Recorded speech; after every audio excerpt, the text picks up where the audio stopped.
Zoom to live stream. Yeah, buddy.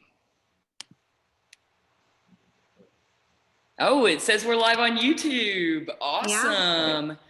All right. Well, it's Thursday, y'all. So you know what that means. It's time for the Texas Hemp Party.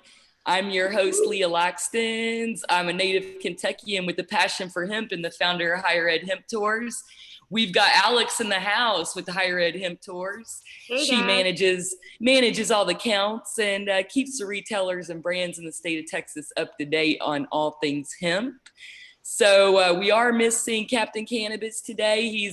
We're moving, so he's kind of doing the mover stuff, taking care of that. And Cynthia is up in Colorado, so we'll see if she's going to join us here in a little bit. But we're super stoked to have Jacob with us, the Texas Hemp handler, the Texas Hemp sampler. And I know, I always say the handler, sampler, Texas Hemp sampler, all of the above. And he's brought in Luis. So you guys look like you're having a good time. You got some cool stuff there behind you and next to you. So we're super excited to hear all about that. So want to get right into it. Jacob, start with you. Tell us a little bit about yourself and what got you into the Texas hemp industry. I was originally born in Colorado, grew up there for about 13, 14 years, and then moved out to California. Kind of seemed once I started graduating high school, everybody that kind of grew up with in Colorado started getting into the cannabis industry. So had pretty much everybody I grew up with in the industry. And then right after California kind of joined the movement. So everybody I had went to high school with now got into the cannabis industry. So we've been in the industry for about 20 some years, started a little early, started to promote a lot of, all the industry and try to help the movement get going and everything. So did that, and then we've grown indoor for about 2 years, and then we did a couple outdoor grows too for about 3 years. So we have about 5 years growing experience, actually running the grows and managing the whole operation. So we understand it. When Texas became legal, we were kind of just looking for an opportunity. We didn't necessarily want to grow just because of our family situation and everything, but definitely want to be involved. So we saw the sampler and that opportunity, so went ahead and filled out the application, and here we are now. So definitely excited and glad to be here. Yeah, that's really cool. I love having that experience. You know, like people think we're the new kids on the block down here in Texas, but the truth is we have a lot of seasoned veterans that are coming home or coming out of other states to get on the train. So that's super exciting. And I know the farmers in the state of Texas love what you're doing as far as content. You're always blowing it up on Facebook and letting us see, you know, everything that's going on out there, which is really cool. So, and times right now. Really excited. I bet you've been pretty busy.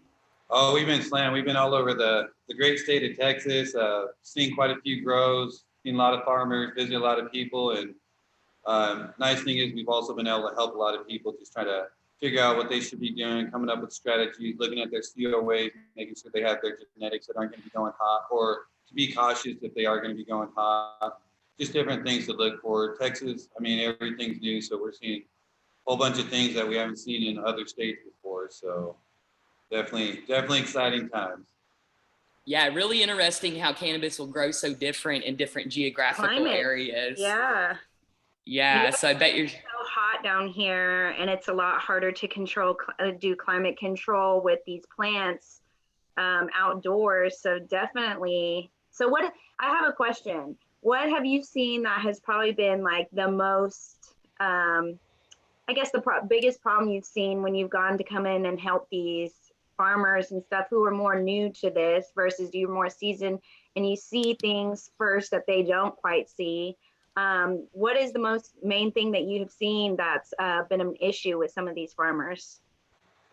You know, a lot of it, even with the veterans or the new farmers, it's kind of the same thing right now. It's a lot of grasshoppers, caterpillars. Caterpillars have been doing the most damage lately. They're eating a lot of people's their buds and turning them brown, leaving a lot of dry rot in them, trimming the leaves for the people, which not necessarily are all ready to be trimmed and, you know, harvested yet. So, and not that many people I realized had a treatment scheduled for this year. So a lot of them just kind of went untreated. or they did certain things, but there's still a lot of education even in the treatment of it. When you're treating for like, insects or worms or mites or anything, a lot of the stuff you want to spray usually, like if we were doing indoor when we were turning the lights off. So for outdoor, it's going to be when the sun's going down, not necessarily when the sun's coming up. So some people sprayed some of their products or sprayed some of their plants when the sun was coming up, and then kind of burnt some of the leaves and some of the plants. So, but a lot of it's just the caterpillars this year. They cause a lot of dry rot on the plants, and then just late start. I mean, everybody had a late start, so it's just a rush to get everything in and done.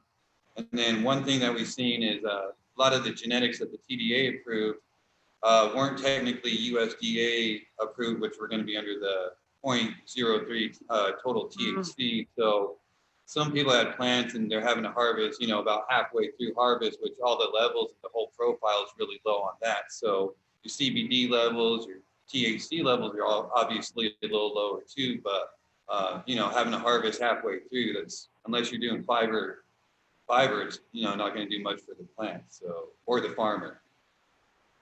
Yeah, for sure. That's really interesting to see these farmers struggle with some of these issues, and glad that you're there to guide them through along the way. And let's get to Luis. So Luis, you're down in San Antonio, is it there? And you're with Medicure Organics. Yes. So yes. Awesome. Well, tell us a little bit about yourself and what got you in this. Medicure Organics is a business that me and a partner started about 3 years ago.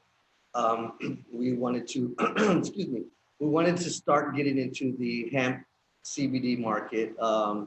So that's when CBD started becoming very, very popular. We were one of the first storefronts in San Antonio.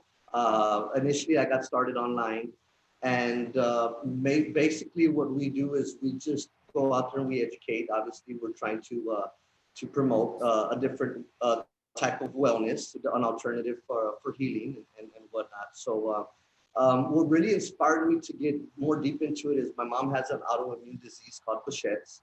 And when I started learning about CBD, when we started getting into the business, I saw the benefits of it. And she was on all these different antidepressants and different medications because of the side effects of what she was taking. So we started weaning her off of, the different antidepressants and the different pain meds that we could. And then we got deeper into the CBD and when the hemp became legal, we started getting into the growing. We were one of the first shops to open up here in San Antonio with the grow shop. And mainly we're out here just to kind of bridge the gap. We're not just a CBD storefront, we're all about hemp. We just signed a lease to a 12,000 square foot facility, and we're planning on processing from seed all the way to the final. Wow. Nice. At the same time, I do have a couple groups out there on Facebook that I help promote, which is the Texas Hemp Coalition. And it's just, we spread information. We mainly what we're trying to do is we're trying to bridge the gap. We found a lot of issues with farmers is that were hesitant to start growing hemp because one, they didn't really know how to grow the plant, and for two, they didn't have a buyer. Well, our program bridges that gap. Not only are we teaching them about the genetics and how to properly grow the plant, especially when it comes to acres and farmers want to plant seeds and they want to go out and they want to do it traditional. We found out that that's not necessarily the case, at least right now. We're having to do it in smaller phases. So we're working with farmers on that aspect, and we're trying to build up that part of the business. So, the hemp shop, the CBD shop gives us that platform to extend out and to offer these different services that we're so passionate about. I was fortunate about 6 months ago to meet with Jacob, and as I started growing, I definitely needed his expertise as far as the genetics and the plants and moving forward and the sampling and whatnot. So we've just been able to bounce ideas off of each other and network together. So this has been a great opportunity for me, just to expand our network. So we're happy to be here and we're happy to help. So that's kind of our my motto is I want to teach you to grow. And that's in more ways than just one. And that's more ways than just teaching how to grow a plant. No, teaching us how to grow inside, spiritually, physically, health-wise and all that stuff. Because, the supplement is great, but we shouldn't have to depend on it. Our lifestyles need to change.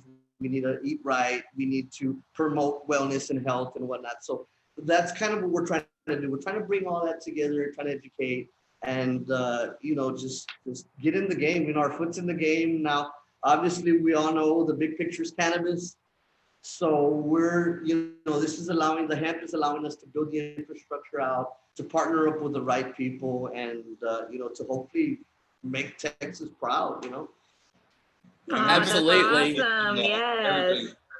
Infrastructure is a big thing everybody's been dealing with. Not enough infrastructure in the industry, period, let alone Texas. So very underdeveloped. Yes. Yeah, our supply chain definitely has some gaps in it. And so we love connecting people as well and connecting people with y'all who are connecting people. And we grow our networks together. So we're getting it done here in Texas. We're slowly but surely getting there. And I think, you touched on, you're one of several retailers I've found that are growing in the shop as well. I think this is a great education opportunity for consumers. I mean, their minds have to be blown, right? Like, what's your typical response you get? Oh yeah, they're blown away to see from seed to final product, and the trust is there, especially when you're developing relationships, because we're educating. Not too many people know. I get that a lot. I get people just walking in, they want to know. If I am not educated, if I don't show that we know we're experts in what we're doing, it's going to be a hard sell. So we're putting it in the forefront. We know what we're talking about. We've been, doing our research for years. We have experience behind us. So, it's that right there with the education piece, it sells the product. And then, 100%. People are actually telling word of mouth. And y'all know as well, it's hard to advertise on social media. That's why I had to be creative. Impossible. Hard. It's impossible. Yeah. So I had to get creative with these group pages. Not a lot of people want to be out there on a cannabis or a hemp page. So I started a page called Hope, Holistic Options for Pain and Energy. And I promote CBD, I promote aloe vera, I promote all of the natural ways to help with wellness. So we've been having to get creative. So it's very important when you have somebody in front of you to reach them, to educate them, and to develop that relationship. So yeah, the plants, the shop, the retail, all of that together has been a very big help. Yeah. I think it's also what the industry needs a lot is the education of the plant. I think so many people think it's just some stoner, some person, just growing or doing all this, which to tell you the truth, I haven't found like really one stoner person that has been growing. Most of these people are professionals, business owners, big ranch owners. Like I've been really surprised, huge greenhouses that do all the plants for all the stores that we all go to and we purchase from currently. So, I mean, it's totally professional industry, and everybody in it that I've found so far is very professional. It's complete opposite of the stigma that goes with the plant and the industry sometimes. And I think just having people like Luis, educate is huge. Yeah, I absolutely agree. I think, having that expertise that you guys both have, bringing that knowledge to people is so important. And getting a little bit of feedback there. That might be on my side. Let's see.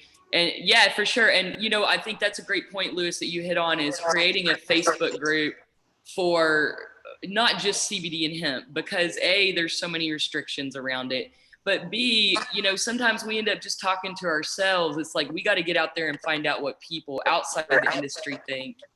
And when you get out there, you find like people know very little.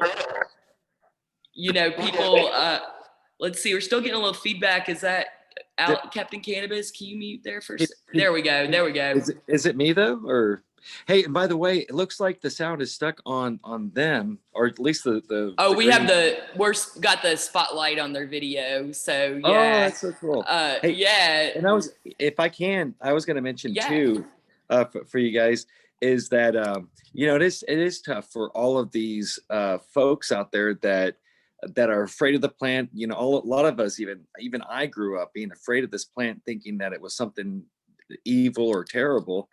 And so what we're seeing though is that your approach and our approach of educating in a way and being nice and sweet and loving, you know, it helps them to understand. Even my father, you know, was like, I don't know about this plant, but because my mother has dementia and they're wanting to try it, then it was amazing to me because he's very religious. And I was like, but Dad, you're religious. You don't want this plant. He's like, no, I if this can help people, you know, I'm going to do it. So I'm thinking that it's not really a fight anymore. We're not fighting. We need to just educate and love these people. If they don't understand what's going on, if we're mean to them, then they're not going to be interested in listening to us speak to them a second time. So why not just be kind and loving, and a little by little, everyone's waking up. Isn't it beautiful? Yeah, for sure. Yeah, that's so true. That's a good one. You know, I working in retail, I saw so many walks. I mean, people who were younger who couldn't tolerate THC for their anxiety, looking for other reliefs and things to calm them down, to the older people that are just asking questions, needing that relief in other ways, one way or another, whether it was pain relief, help with other things that they may, other ailments. You know, I just saw so many, and it just like Luis said, he just, you know, everybody's coming in for education. They want to know more. So you have to know you know, what you're talking about before you can, these people will trust you. You have to know that knowledge behind the product in order to sell that, for sure. Oh, and I want to mention one other thing is the word stoner. You know, we do know that that word goes back to even like in the 30s, 40s. Some of our parents and grandparents were using the term stoned for drunk. So it's like, oh man, he got really drunk last night is what we would say growing up. But that previous generation would say, wow, they were stoned, and that just meant that they got drunk with alcohol. And so the thing is, farmers or professionals may, you know, especially if you're in California or some of these other states where it's totally legal, sure, they enjoy the THC plant too. But whether they're drunk or let's just say buzz, I like the word buzz because we can get rid of some of these words, but whether they're stoned or not, I mean, pretty much if you're running a business, you don't want to be drunk or on some sort of drug. You want to be clear and be able to grow your business. So it is interesting where these terms come from. But in reality, I like to coin the term buzz because it's like you have a beer buzz, you know, so alcohol buzz, or the little lady at the church is on Prozac. She's got a Prozac buzz, or so Ritalin, you know, right? The child's on a Ritalin buzz, which is like, I call that the speed reader buzz. And then you got, then you have marijuana, which I call the creative buzz because it helps to let you see what you're thinking inside, and then it spawns creativity. And I think it's really a shame that most Americans at this time that are creative aren't allowed to use their little, you know, plant that helps them to make art, make music, or design businesses, or create brand new innovations that no one's ever dreamt about. But the plant really helps with those things. And I think a good sign for Texas that we've seen over the last couple of weeks, Sid Miller went out to Compassionate Cultivation. Sid Miller is, of course, our agriculture commissioner, who in the beginning people were like, is kind of a little surprised, I think, that he was supporting the hemp movement so much. But we still kind of thought like, okay, there's hemp and he's going to stay over here. But so far this year, he's visited a full THC grow in Colorado. He visited Compassionate Cultivation, said that he thinks this product should be available for a toothache in Texas. And he went to a retreat last weekend with the leaders of Texas Normal and the Texan Veterans for Marijuana group with Jax and with David Bass. So I think this is a great sign for the future of cannabis in Texas. Now, granted, he may only be over hemp at this point, but I think this is very solid because this is a person who obviously is not a stoner, is not a liberal individual. So maybe he can kind of bridge some of these gaps that we're seeing in our legislature for the next session. And he may not be for full THC now, but that's such a huge thing that he actually went out of his way to go out of state and learn. I think that's a big thing. That's a big thing. That says a lot to me. I think so. And Jacob, on your side, how have the farmers, or how has the ag department, I guess, been as far as providing farmers education, and have they been fairly easy to work with on your side? As much as education, they haven't, I wouldn't say maybe providing education, but the support they need, just answering the questions that they have, getting back to them in a timely manner, and trying to, resolve any situations or things that they do have going on. Texas Ag has been definitely, I think, really good on that behalf and on that part. I think we all have a lot of growing to do, and I think they're learning. So I hear some people talking bad about them sometimes, but at the same time, I'm looking at everything going on, and I think through everything they're doing a damn good job. Absolutely. So, and I look at a lot of these other states and what we have compared to a lot of these other states. I mean, we're definitely, I think we definitely have the advantage as far as farmers and everything. So, And we're actually, I think, the only state that is actually going off of the Farm Bill to 2018 Farm Act. Most other states are still going off of the 2014. yeah. So that was very important to see it, is that they wanted to get started right, especially on the hemp side, and especially on the, on the CBD side and whatnot. So yeah, I think from what I've gotten back from them is, yeah, they want to help. They're not trying to punish us. They understand that there's loopholes that they still got to fill. There's some gaps in the legislation, but they're willing to hear us out. If we don't tell them, they're not going to know. So we are, especially me and my team, we're trying to help as much as we can as far as letting them know where they can help, not only the farmer, because the Farming Act was built, or was intended for the farmer, not the indoor retailer or the grow shop like us. So right off the bat, we found a gap in as far as our clones. We couldn't generate money right off the bat. So, there's still little pieces in the legislature that needs to get fixed, but they're hearing us out. I think they're ready for the next step, which is cannabis. We are working with a state rep, Roland Gutierrez, who was one of the joint authors in HB 1325. He's actually running for senator.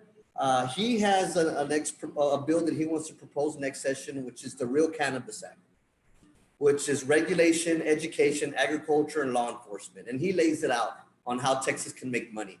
So we want to get that out there. We need to get out there and vote. We need to get out there to vote for the right people, put the right people in office that can help us. So they're all for it. They just don't know. But I think just Sid getting out there and visiting Colorado, visiting these places is helping him educate the whole department. Yes. Because unless he goes out there and he actually visits and educates himself, I think there's always going to be a gap or a void between the farmer, the cannabis industry, or the hemp industry, and the TDA or whatever. So him actually going out is, I think, huge, and I think big. I'd like to see more states, ag departments go out and try to get more educated about it too. Not saying they're not, but I do like to see SIP being proactive on it.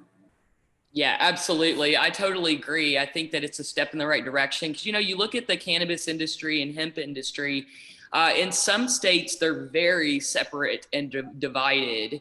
In Texas, I think, sure, we deal with some of the similar issues of, some people are very passionate about getting full legalization or nothing.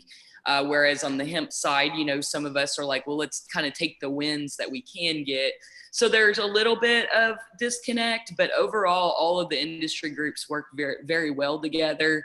I think we really have a great united, front for the most part here in Texas. And a lot of that is because of the leadership of the Ag Commission and the nonprofits, like Texas Normal doing so much on the hemp side has been really cool to see, where I don't think in other states, maybe they get that same, togetherness.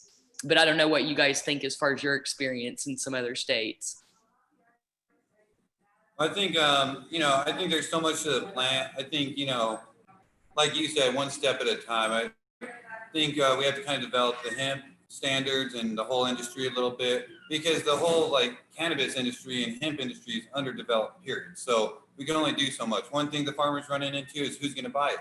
I mean, they could all turn it into crude oil, but everybody's turning it into crude oil at the exact same time there's going to be a surplus, which means prices are going to go down, and then everybody's going to be stuck with it. Everything has a shelf life too. So if you turn it into fruit, you have to use it or make it into a product or do something with it. So, I mean, there's a lack of a market. You go get corn, you go get wheat, you can take that down to a market. Some guy's going to give you money for it, even meat and all that. You go take your beef or your cattle down to a market, they're going to write you a check. Cannabis, hemp, there's nothing like that where you can take your product down there, they actually write you a check for it and you get paid. That's what a lot of farmers they thought there was going to be some market like that or some type of industry, but it's just underdeveloped now. So if we can develop with the hemp, it's going to help us with the cannabis. Yeah, absolutely. And that's why I think it's great, Luis, that you actually are going vertically integrated, with the retail store. Because I think that's direction a lot of farmers are going to have to do. And obviously, maybe they didn't think they were going to have to build out a brand like that. But ultimately, I think the Texas products are going to be extremely popular. We all love to buy Texan. We love to buy local. So people are going to want that. But it's almost one of those things where you have to build out the whole brand because, we have real supply chain issues on the retailer side and on the processor side. And COVID certainly didn't help on the retailer side. We saw a lot of great companies that, couldn't make it through because you're getting no assistance, no access to PPP or anything like that, or limited depending on your banking situation. So, I think that's going to mean we're going to have even better quality control products because nobody, we all know vertical integration when it comes to the consumer is the best. It's not always the best for everybody in the supply chain that, it's great to have those things divided out. But for the consumer, having a product that's grown right there behind you and then sold on your shelf is awesome. So it's going to be interesting to see how that evolves. Oh, yeah, we're excited. We're excited. We're excited, and we have a program too that we help establish other retail shops do the same thing we're doing. We have a program that we help farmers get established in greenhouses or on their acreage, so we can provide them the genetics and the education and the consulting, so they can feel more comfortable to get into the hemp business and to move forward. Because we definitely need the infrastructure built out, especially if we're looking forward towards cannabis. And I'm creating partners at the same time, partners that have the same passion, that have the same love, that want to educate.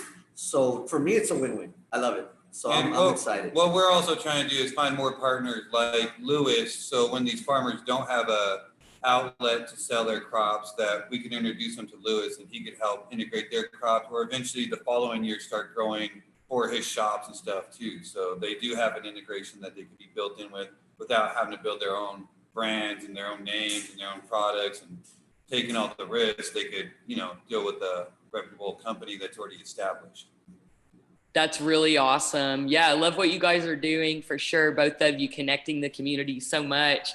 And we want to highlight where to get in touch with you. So for the viewers out there, you can, first of all, here's the Ag Department website. If you do have questions about the rules around growing hemp in Texas, that's a good place to start. But go over to texashempsampler.com, and this is where you can get in touch with Jacob. He's got a lot of awesome information on here, and you're always putting great stuff out on Facebook as well. So definitely follow him on Facebook. And Medicure Organics, this is Luis. He's got products on here, as well as the ability to get in touch, I believe, through social media. Yeah, here you go. You got your Instagram, Facebook, Twitter. That's really cool too. I didn't know that you were the Texas Hemp Cooperative, that you run that page. Cause I'm sorry, Texas Hemp Coalition. Coalition. Yeah, because that was, I had to get creative. We had to get creative. We had to educate, had to promote. So, we do what we got to do, right?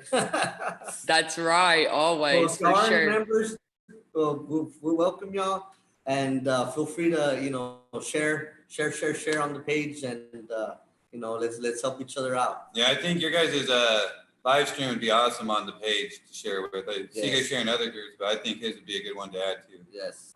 Yeah, we definitely need to. We get like a little, I don't know, we need to share more. I think we're always like prep, and then we're like, oh no, share to the pages. What do we do?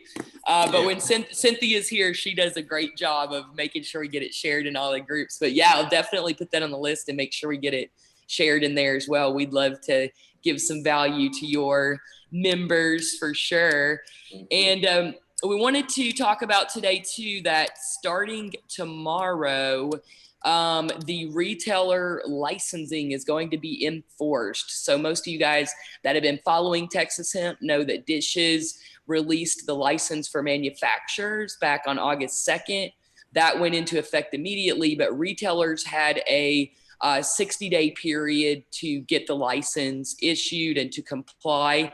And good thing, because then the smokable ban, the lawsuit happened. So none of that was enforceable anyway. Tomorrow would have been the first day that the smokable ban would have been enforced if it, as far as on the retailing side, if it had went into effect, I believe. Actually, now that I'm saying that, I think maybe the rules were kind of already in effect on the smokable side, but the license you have to have by October 2nd, which is tomorrow. So if you don't have that and you're retailing in the state, you're probably going to want to go to Dishes and get that license today so that you can be legal, because we don't really know. It's going to be interesting to see how quick they get out to enforce these things. You know, how many people they have available. They're obviously dealing with a much larger issue here in Texas, which is the management of the pandemic. So they're quite busy, have their hands full. So we're going to see what happens there. But super exciting that now we have until February 2nd for smokables. I don't know how you guys feel about that. Luis, do you retail any smokables there in your shop? No, I don't. But we're planning to. But I've stayed away from that. Just and stuck with the oils and topicals, and you know, the more the educational piece. And another reason why I didn't want to portray myself as a Planet K, or you know, we don't sell bongs, we don't sell pipes, or no. The majority of my clientele are elderly people, or their kids getting stuff for their parents. So, you know, the cannabis gentleman, Captain Cannabis there, he's absolutely right. When it comes to the love and to the education, a lot of my people don't understand CBD. They don't understand the words, the jargons. They don't understand all the big technical stuff. So we've got to feed them with the compassion, and so they can trust us, and just keep it very simple for them and show them that love. So that's very important. So I kind of stuck away from it, but you know, now that we're growing, now that everything, you know, just like Captain Cannabis said, everybody is you know, it's not, nobody's afraid of it anymore. Everybody's accepting it. So I'm gonna start. I'm probably not gonna do any of the vape pens or anything like that, but definitely I want to have the herbs, because you know, you can go home, you can put them in your magic butter machine, make you some butter, make you some edibles. You know, there's other ways than just smoking it. So I creams, rubs, yeah, anything, definitely. Yeah. So, That's one thing Cook I've with seen it. messing up a lot of farmers is because the smokable ban, they thought that they couldn't grow flour. And I'm like, well, you can grow flour, just don't turn it into pre-rolls or make vape pens, or don't market it as smokable flour, and then it'll be pretty good. But I've seen a lot of people like, I don't know what to do with my crop now. I'm like, what do you mean? You're selling tea. Yeah. Hemp tea. There you go. Empty. Yeah. Hey, I wanted to mention too that Yeah, go ahead.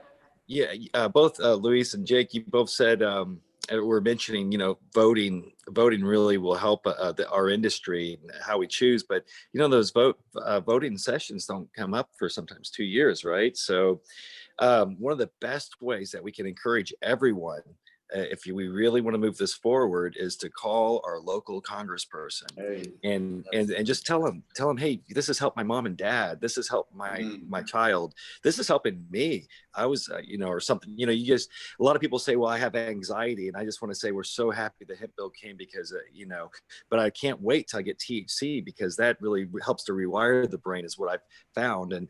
But the more people start calling their congressperson and telling them how this plant has helped them, and the white papers, you know, always bring some white papers, or bring a story of why it's benefiting you or someone, and you just had to share it with them.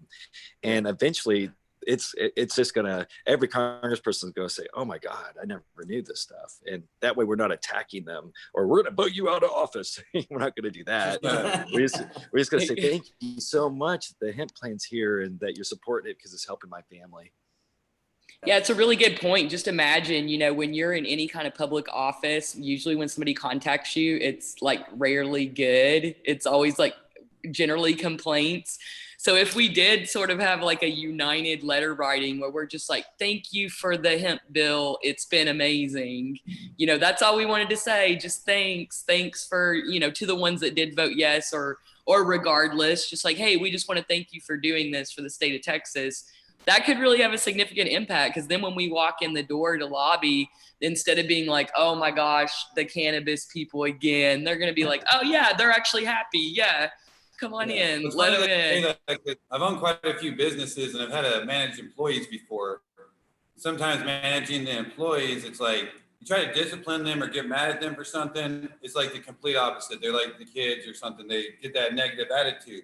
So what I realized is, instead of saying, hey, you're going to have to do this or I'm going to fire you or you're going to be in trouble, you're going to get written up, when they do something semi-close to that, I give them like a big hurrah. Oh, you did so awesome. You did great. Then they feel like all proud about it. Like, oh, I got to go do this again. And it's like, yeah, that's what we want. But that positive encouragement, I think, goes a long way. I mean, anywhere. I mean, all you do is get yelled at every day and somebody gives you even if it wasn't that great, just a little hurrah. I think it goes a long way.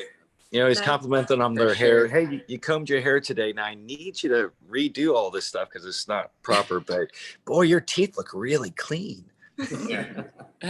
No, for sure. Commend, recommend, commend. And we can use that same thing with our representatives as well. And it really does go a long way. So that's awesome. I love it. So I also want to talk about an event a couple of events. So tonight, Cynthia and myself are going to be part of this Harvest Moon Virtuation. This is by Can I Work. She is a Black-owned, Dallas, Texas-based brand awareness medium. She connects people basically inside of the industry and connecting a lot of people across the country as well. So really cool lady. She invited us to be a part of this. We're super stoked. It's going to be from 6 to 9 p.m. tonight on Zoom. I believe it says free here. It might be like $5. I'm not sure, but you can go to eventhigh.io and search for this, or there's also a link on our Instagram at Hemp Tours if you want to come hang out tonight. It's just like a massive Zoom call. So it's kind of cool because it's very just like tons of people talking, and there's speed networking and some other stuff. So it should be really fun. And then we are going to be starting next week promoting this event. So we'll give you guys, our listeners, a little preview. But for Halloween, we're going to do something really cool on the platform called Hopin. It allows you to have like speed networking, session rooms, a music room, all this cool stuff. So it's very interactive. Some of the virtual events, it's kind of like you're just clicking, you're just watching a video. This one's extremely interactive to the level that you want it to be. If you just want to turn your camera off and like listen to the DJ, you can do that. If you want to do speed networking and meet people around the industry, then you can do that. So kind of whatever you're looking for, we're going to have it there, a chance to show off our Halloween costumes virtually. And that's going to be on October 29th from 6 to 9 p.m. So watch out for the link to register for this. It'll be dropping over the weekend. And if you would like to participate in some way, hit us up as well. Alex can hook you up with some more information about how to participate as a speaker or as a sponsor or, as a partner with us at Higher Ed Hemp Tours. So we're super stoked. This is going to be consumer facing. So we've got our consumer email list that's pretty lengthy. We're going to blast this out. We're hoping to get people from around the state and around the country to come in and learn what Texas hemp is all about and hang out with us in a very chill environment. Kind of if you guys went to any of our events back at the venue downtown, the Hemp Tour at the venue, kind of a similar vibe where we just want to have fun and have a little learning along the way, facilitate that in an edutainment environment. Oh, excuse me. Got a little, I love the got a little tickle there. Edutainment. It's all about that edutainment. So speaking of the venue, I think they're going to be opening up next month. So we're keeping our eye on that. There's a potential for some sort of small social distance event to possibly happen. We love our friends at the venue, and it's been crazy time, of course, for all of us in the tourism and service industries over the last few months, but it's been an exciting time too, because we've got to meet a lot of really cool people like you guys and do a lot virtually that maybe we wouldn't have got to do otherwise. So exciting times in Texas hemp as always. So want to kind of wrap it up with some last comments from everyone on any cool news, any events that they have going on, and also a shout out as to where the best place to connect with you is on social media. So yeah, we'll start with you guys, Jacob and Luis. All right. Well, no real events coming up right now, but you guys can connect with me via Facebook. I'm probably the most active. I'm on other networks too, but it seems like run into the, most people do via Facebook. So Facebook's good. Make sure you guys subscribe to Leah's channel on YouTube, because it gives you all the notifications and all the top content without you guys having to go and find it. So if you haven't, subscribe to her channel, like it, hit that subscribe button, and definitely appreciate you guys. How about you, Luis? Well, for once, I just want to thank y'all for having me. It's great meeting professionals in the industry that just have the same passion I do. We are having an event on October the 10th here. We are having JT Campos, who is the actor Boaz Jimenez on the show Queen of the South. So we're going to have a meet and greet here at 420. And what he's going to do is he's going to be giving the virtual tour, actually the tours of the location of the plants and whatnot. So and he's going to be doing a signing. So we'll be having that here. We'll be promoting that through Facebook and through all our pages. Oh my gosh, I have to go to that. October. what day? October 10th. He's October 10th and 420. He'll be here sooner, but he's a good friend of ours. We're working on some other stuff behind the scenes.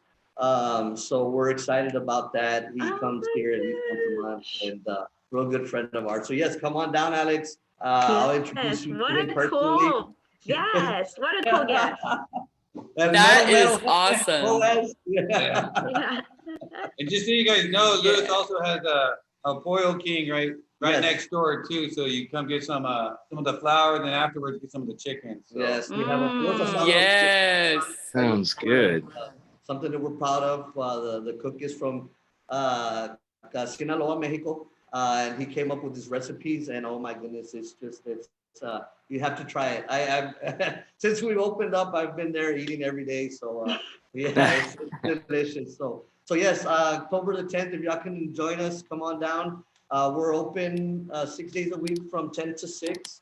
You can follow us on social media, Facebook, on Instagram, and on Twitter. And any way we can help, feel free to reach out to us, and we're glad to be part of this new team. Well, October That's 10th, fantastic. 420. Yeah. 420. 420. Yeah. And where are you guys located? Downtown?